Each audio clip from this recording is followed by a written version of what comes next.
According to every available record, they were safe. The evacuation had worked. The perimeter was secure. Emergency services had confirmed that the immediate danger was contained, and the people who had followed instructions were now outside the risk zone. For several hours, the situation was considered stable. Internal reports used that exact word, stable. There was no panic at that point, no chaos, no urgency left in the air. Those affected had been moved to temporary safe areas, some inside buildings, others in open zones designated by emergency planners long before the incident occurred. Medical teams were on site. Communication lines were open. The worst, it seemed, had already passed. Then the order was issued. It didn't come with sirens or alarms. It wasn't shouted. It wasn't even delivered face-to-face. It arrived as a routine instruction, transmitted through official channels, logged, time-stamped, and forwarded down the chain of command exactly as designed. On paper, it made sense. The instruction called for a secondary relocation, a precautionary move meant to reduce long-term exposure and streamline operations. It referenced updated information, revised risk models, and a concern that conditions might change. What the order did not say was that the people applied to were no longer in danger, and it did not say that moving them would place them directly back into harm's way. The first responders who received the instruction hesitated. Some questioned it. Others assumed that higher authorities had access to information they did not. In emergency situations, hesitation can be deadly, but so can blind compliance. This time, compliance won. Buses were redirected. Checkpoints were opened. Groups that had been resting, receiving water, or waiting for further instructions were told to move again. They were assured it was temporary, that it was safer, that it was necessary, according to radio logs. Several responders explicitly asked whether the relocation zone had been cleared and confirmed safe. The answer they received was short and definitive. Yes, that answer was wrong. The relocation route led through an area that had been previously flagged as dangerous earlier in the incident. At the time, it had been avoided deliberately. Conditions there were unpredictable. Environmental factors had not been fully assessed. Monitoring equipment had either failed or been removed once the first evacuation succeeded. But that context never made it into the final order. By the time the mistake became apparent, people were already moving.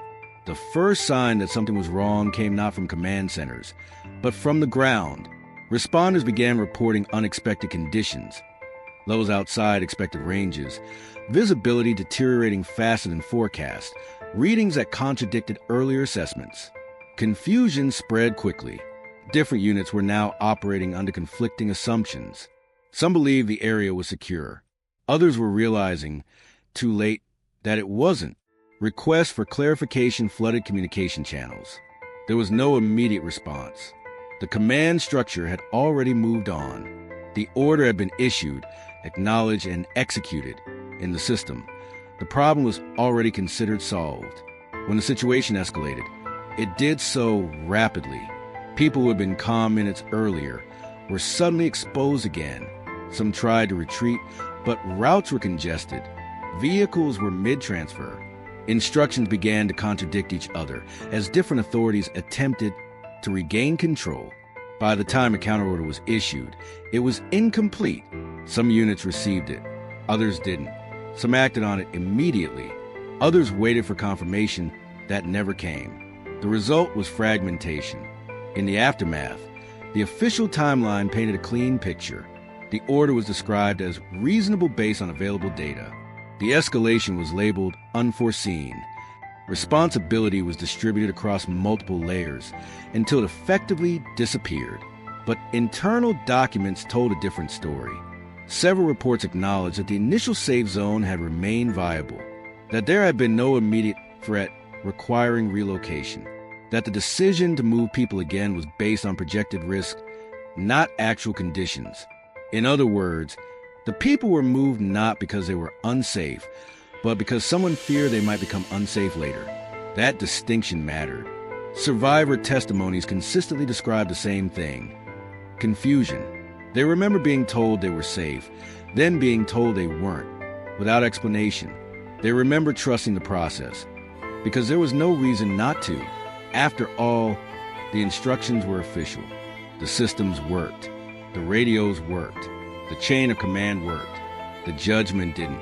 Years later, analysts reviewing the case would identify a critical flaw that had nothing to do with technology or infrastructure. It was procedural, a failure of interpretation, a gap between what the data suggested and what the order actually caused. The order was not malicious. It was not reckless. It was not issued with harmful intent, but it was wrong. And once it entered the system, it gained authority simply by existing. No single person could stop it. Each individual involved acted within their role, following protocol, trusting that responsibility rested elsewhere.